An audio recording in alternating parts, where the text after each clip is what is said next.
Look, I hate the system. We're taking a look at Amazon Prime's Invincible, created by The Walking Dead's Robert Kirkman. So this is an animated series about superheroes, which I know everybody is starting to feel the superhero fatigue.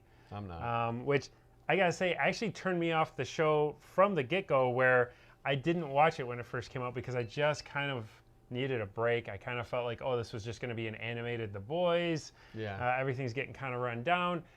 But with nothing else to watch, I turned it on, and I loved it from the get-go. The animation style I think is really neat. Fans of like the old Batman animated series, like the DC animation, I feel carries really heavy into this series. It has that DC style, which I love the DC animated movies, and I feel like Invincible is that type of quality.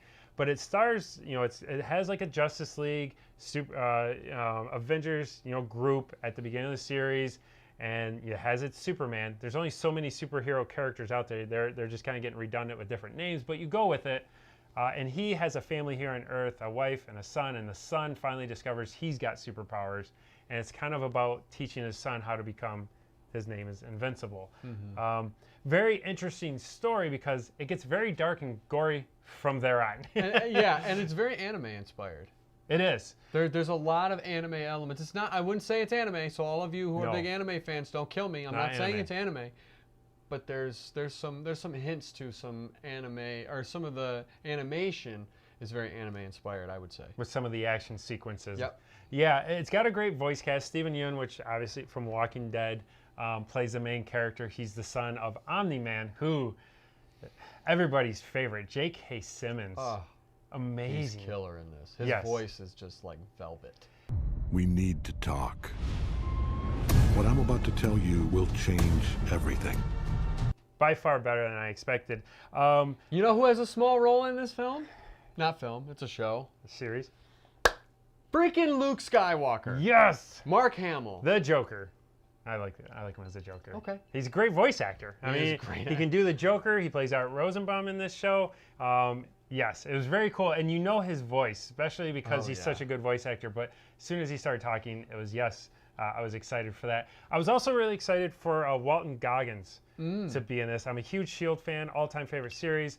And anything that any of the strike team does, I'm always excited to watch. And he plays Cecil, who's kind of the head of the government, trying to keep this Justice League and somewhat under control, and basically, provide them some safety, but also like the cover that they need to continue to do their job and keep their secret identities.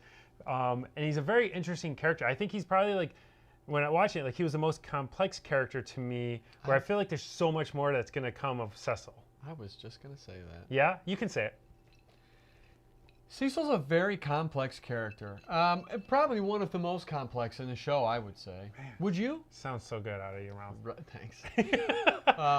And then Jason Mantzoukas is also in this show, and you would know him from shows like The League or Big Mouth. And then also Zachary Quinto is in this. But Seth Rogen even has a small part. Gotta have his laugh in this. Yes, and then how do you do his laugh? I feel like you need to be smoking something to really copy it. But the show is very dark and gory, and one of the things I really loved by it, it kind of had that Game of Thrones-esque type. Nobody is safe.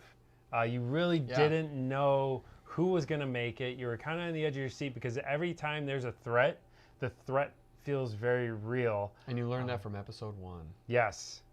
Right at the first episode is going to have you hooked because something happens, and we don't want to spoil it because the series is new. It's probably within we can't spoil time frame. But the very first episode at the end is going to blow your mind, and from there it's crazy because it just continues to build on that suspense, build on who's next, what's going to happen next, and it will keep you guessing all the way through. I mean, it is surprisingly hard to try and predict what happens, and I feel like they lead you down an obvious path a lot of times, and it doesn't go the way you expect it to, and I really appreciated that with this series. And I gotta say, even with the first season, I can't wait for season 2. Like, it never lets up. The season finale was awesome. It actually is already signed for 2 more seasons, is how well the first season did. So this show's going to be sticking around. You're safe to watch. It's not like picking up something new on network TV. Wow. Yeah. Shots at network TV, am I right? Anyway, Amazon Prime Invincible is not going anywhere. I highly recommend watch There's a little film strip here. Says, Patrick, what do you say? Watch.